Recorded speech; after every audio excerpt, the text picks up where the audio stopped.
Okay, let's finish up on 4246 quiz review. This is second page, number 5, part C.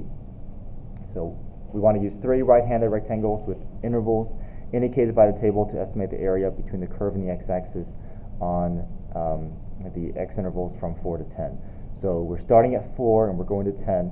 So we're leaving out the x values, the order pair 0, 5. Okay, we're only going from 0 to 10. So the interval, we want 3 intervals, 3 right-handed rectangles, so go from 4 to 6, from 6 to 7, and then from 7 to 10. Right now, I'm just drawing the rectangles out, and I'm connecting the points to make the curve. But hopefully, eventually you won't have to rely on having to actually sketch out the rectangles. You can just go off of these values. But I know that some students in the past have had trouble visualizing this. So right now, for now, I'm just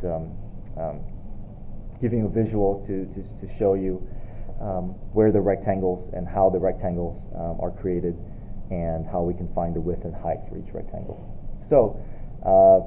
So my order pairs at 4, 3, at 6, 2, at 7, 3, and at 10, 5.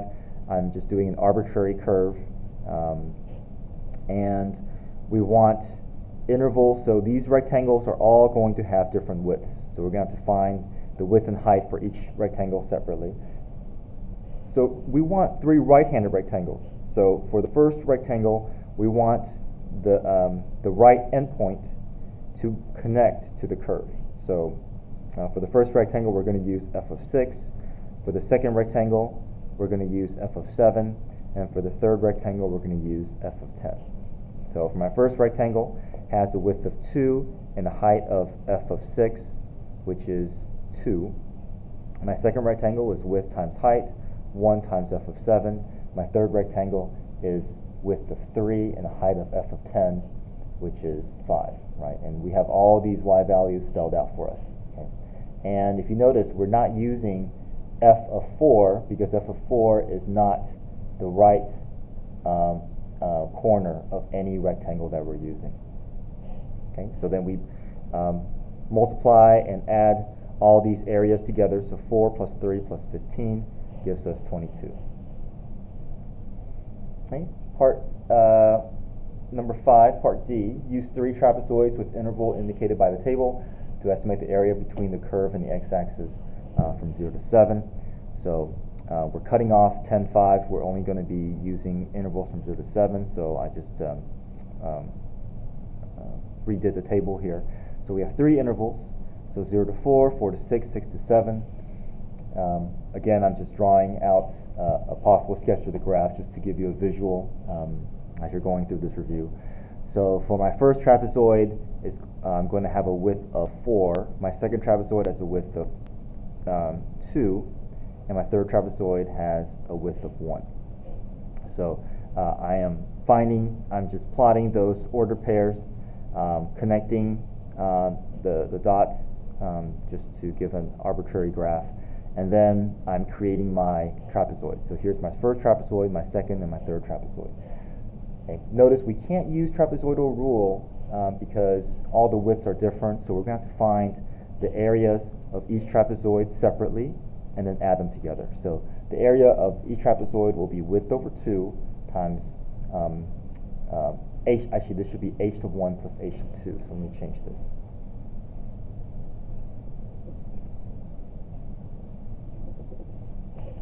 Okay, h of 1 plus h of 2.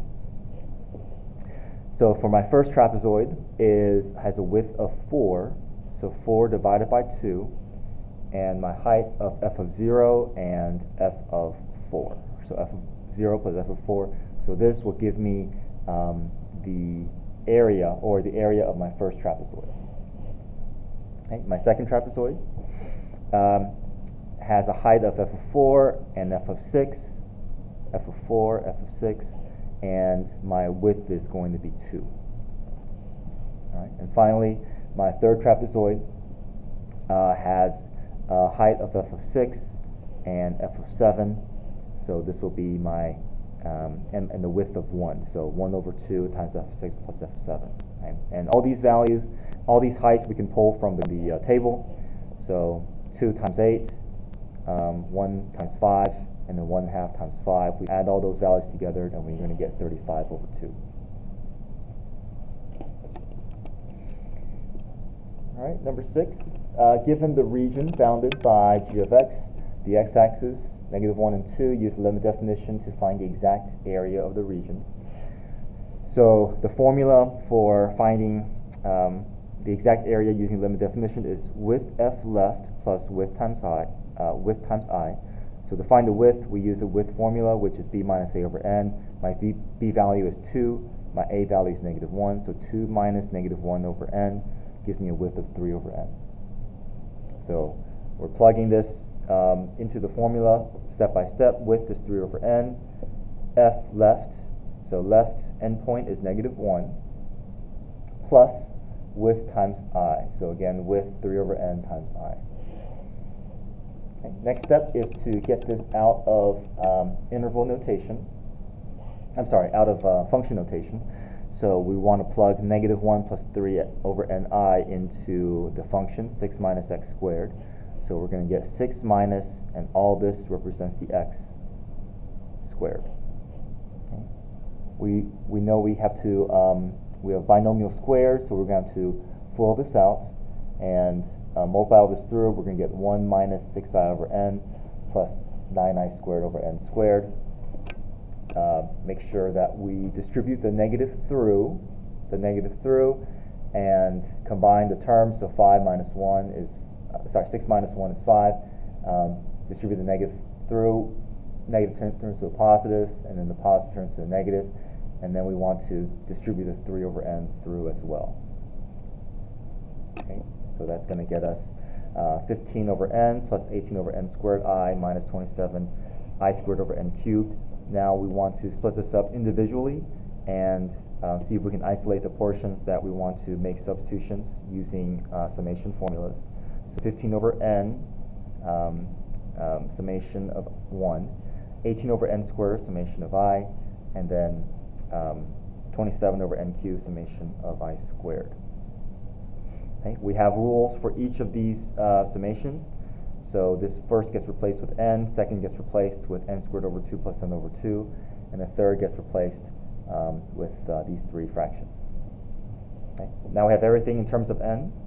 Distribute the 15 over n through, the 18 over n squared through, the 27 over n cubed through, and now we look to see which ones we can cancel out. Right? Any degree that is higher in the denominator, we're going to be taking those out, since we know that's all going to go to 0, since the denominator will be increasing at a faster rate than the numerator. And the rest are all going to be equal degrees, so we just take the coefficients. So 15, 18 over 2, 27 over 3. Again, if you see that your degree is higher in the numerator than denominator, then you got to go back and double check your work. You're never going to see that happen with these types of problems.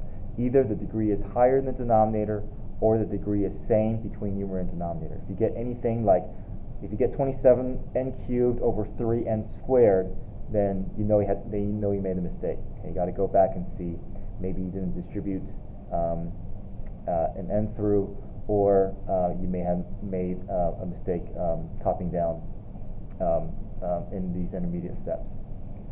Okay, but we add all these up, we're going to get 15 plus 9 minus 9, which remains as 15.